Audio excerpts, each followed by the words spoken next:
So hey there, this is Sophie. তো Pushpa two এখন তো সব জায়গায় ছড়িয়ে গিয়েছে পুষ্পা 2। এবং আমি ফাইনালি দেখে নিয়েছি আর কি। এবং অফিসে এত কাজ ছিল যার জন্য আমি বড্ড লেট দেখলাম। এবং বস,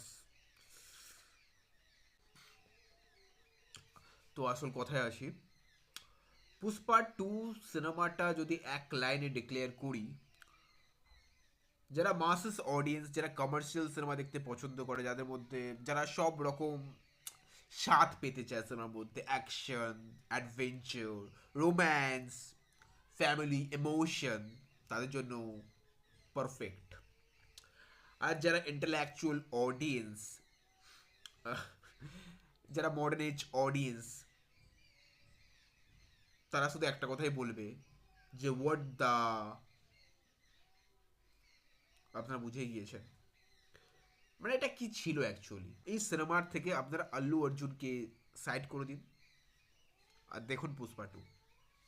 দেখুন, আমি ফার্স্ট সিনে শকড হয়ে গিয়েছিলাম যে এখানে জাপানিজ ওয়ার্ডের ইউজ হয়েছে।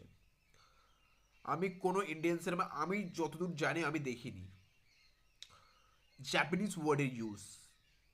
আমার দারুণ লাগছিল ফার্স্টে যে action sequence, I love that scene. But তারপরে সিনেমাটা যেভাবে ঘেটে ঘেটে ঘেটে ঘেটে যেভাবে রান্না করা হয়, সুকুমার স্যার যেভাবে রান্না করে, স্বাদটা খুবই বাজে আসছিল। খুবই বাজে স্বাদ, কিছুই নেই। আমি এখনো বিশ্বাস করতে পারছি না যে পুষ্পা 2 এর ডিরেক্টর সুকুমার যে রঙ্গস্থলমের মতো সিনেমা বানিয়েছে। আর যারা দেখেনি তাদেরকে আমি একটা কথাই বলবো, just go and watch Rangasthalam with English subtitle. What a filmmaker! But এটা তো সুকুমার স্যারের সিনেমা লাগছেই না। এটা তো বোয়াপাতু সিনু সিনেমা লাগছে। মানে কুছ ভি লজিকের সাথে এই সিনেমার কোনো সম্পর্কই নেই। এখানে আল্লু অর্জুন তার স্ক্রিন প্রেজেন্স এবং তার যে ডায়লগ ডেলিভারি, বাপ লেভেলের। এত কনভিকশন রয়েছে না এখানে আল্লু অর্জুনের, মানে ওনার মতো অ্যাক্টর ইন্ডিয়াতে সত্যিই খুব কম রয়েছে।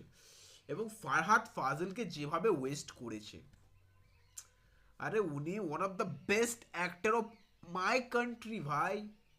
এটা কি এখানে কি চলছে অ্যাকচুয়ালি? ফারহাদ ফাজিল তো পুষ্পার সামনে তো একটা বাচ্চা, তাকে তো স্ট্রং করতে হবে। কোনো বিল্ড আপ নেই, কিচ্ছু নেই।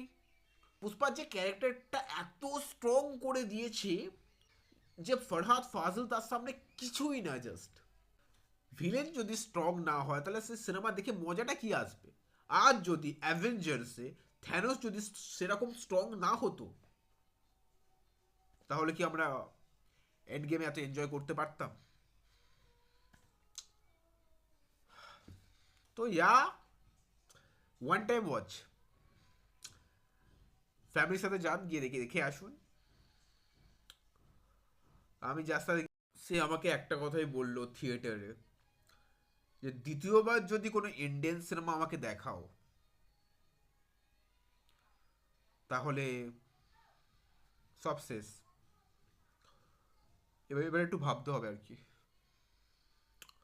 সো বেশি কিছু বলবো না, কারণ অনেক রিভিউ চলে এসছে, আপনারা অনেক রিভিউ দেখেও নিয়েছেন।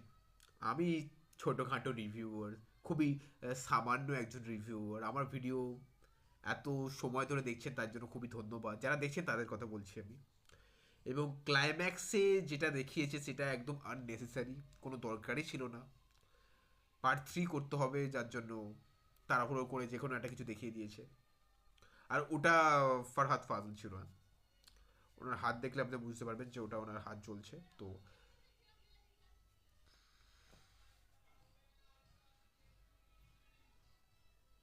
অনেক এক্সপেকটেশন ছিল আমার, ভেবেছিলাম যে পার্ট 1 এর থেকে অনেক লার্জার দ্যান লাইফ হবে এবং অনেক বিগার হবে। বাট স্টোরিটা আমার অনেক ডিসঅ্যাপয়েন্ট করেছে।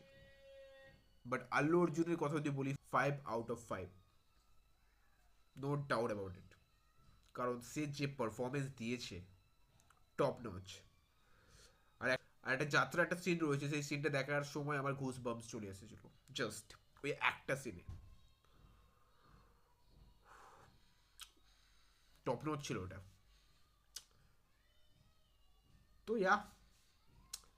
যদি আপনারা সেনোফাইলস হয়ে থাকেন তো প্লিজ চ্যানেলটাকে সাপোর্ট করুন, লাইক করুন, শেয়ার করুন, এবং যারা সেনোফাইলস নয়, বাই বাই।